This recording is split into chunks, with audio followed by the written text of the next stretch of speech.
అంటే రేటు 8.6 వరకు పెరిగింది.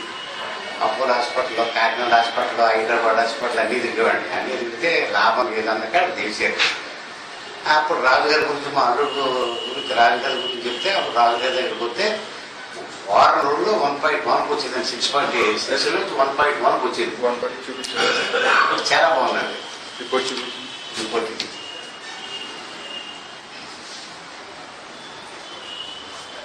విజయలక్ష్మి. ఓకే.